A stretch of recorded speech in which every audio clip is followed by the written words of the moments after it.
You know who's joining us right now on set? Once we mic him up is Bill Ackman, Pershing Square, been in the audience all morning long. Bill, welcome. Good to have you. Thank you. What'd you make it today? It's a great day. It's a great day because the president's in obviously great spirits, and we're stepping into, I would say, the most pro-growth, pro-business, pro-American administration I've perhaps seen in my my adult lifetime, certainly.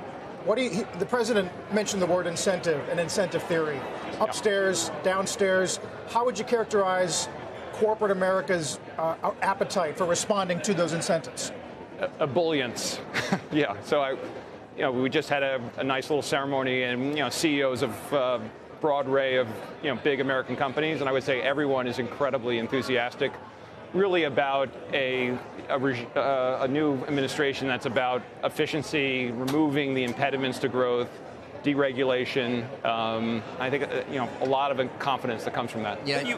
Sorry, Bill. I hear that as well. Of course, the investment community, though, the things that seem to concern some people are the unknowns, tariffs and deportations. Do you share that at least concern, or what is your sense as to how that's going to go? The impact on inflation, obviously, is a key component, potentially, if both are quite deep and severe.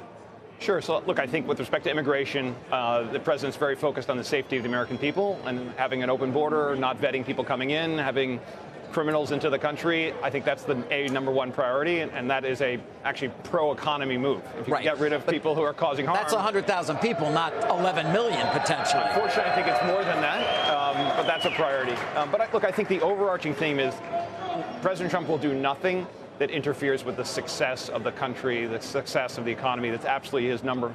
Other than our national defense, that's his number one issue. So I think he's going to be very thoughtful about tariffs. You do? I think it's a very powerful tool that can be used to level the playing field. I think that's what he wants. He wants a level playing field for the country. So what do we say to someone like Janet Yellen's Secretary of Treasury? She just says, look, this is inflationary. We really got to be very careful. Many things can go wrong with what he's talking about. I mean, I'm not hearing that from you, obviously. Yeah, no, I would say I'm more optimistic about the economy, the country, in a very long time. And do you find there are people out here that surprised you with being optimistic? You were very early on the bandwagon, but there are others who weren't, who seem to be, like Jeff Bezos coming. I mean, it seems to be a change of tune. Yeah, I don't know anyone who is opposed to the business plan of this next administration. And I think, by the way, this is a bit of a self-fulfilling prophecy, right? If business confidence, the backdrop is you got a Fed that's lowering rates, right? You have inflation under control. You have a FTC which is going to be more thoughtful about allowing transactions to happen. That's very bullish for markets, kind of generally. No doubt about it. We talk about it all the time. You've got the wealth effect, right? As markets, the biggest investment for most people today is their pension or their stock market related portfolio. Housing prices going up, right? So you've had meaningful increase in asset values in a relatively short period of time. That has a pro-economy effect. So all of these are kind of pro-secular in a very positive way for the economy. So I think it makes sense that he chose this spot to accept his Time magazine cover. Making his way through, I think that's post 5 or 6, talking to some of the floor traders. Bill, you can imagine one of the negative things that'll get written will be that this optically is about Wall Street, not Main Street. Although the president did go out of his way to talk about these are the companies that employ people, and he wants people to want to go to work in the morning. I mean, I think most of the country understands that the more successful businesses are, the more the stock market goes up, the more that their wages rise, the more job growth, the more opportunity, the more businesses who come to this country. It lifts all boats. And I think the president got elected because of a large, wide base that includes very low-income people in the country, and that's what he feels a responsibility to. Last I looked, you're still an investor, so I'm just curious, given your outlook broadly speaking, but more specifically, are there any sectors that you feel are going to benefit in particular from the incoming administration? I think it's an all-sector, it's all in. Obviously, energy is going to have very pro-energy policy. Although that may not necessarily be good for the stocks, as you well know.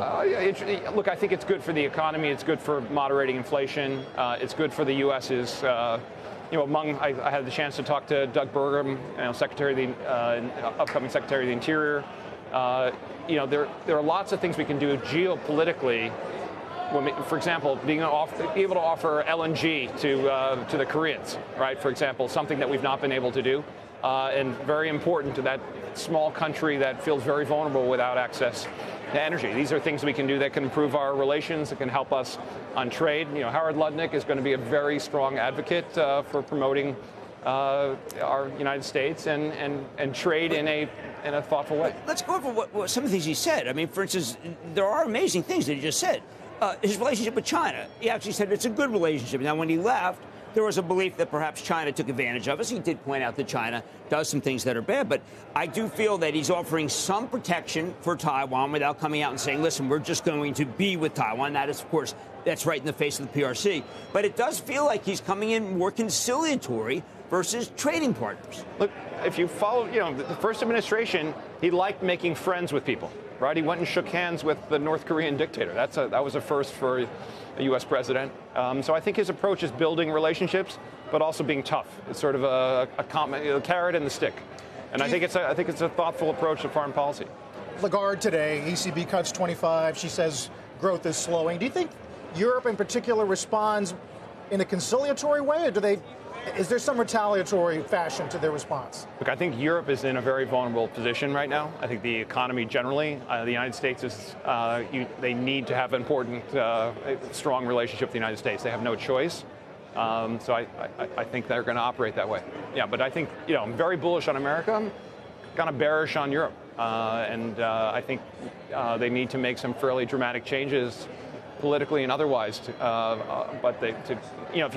of the more powerful charts, you look at the market cap of companies, the number of companies above $500 billion or whatever here versus Europe. No innovation. There's LVMH, and then it drops off fairly quickly. Not to mention, thereafter. I think France is borrowing at higher rates in Greece right now, which, I mean, the issue used to be in the periphery. Now it may be with the big guys, France and Germany, in terms of their economy. Sure, but look at a successful America is, good for the world.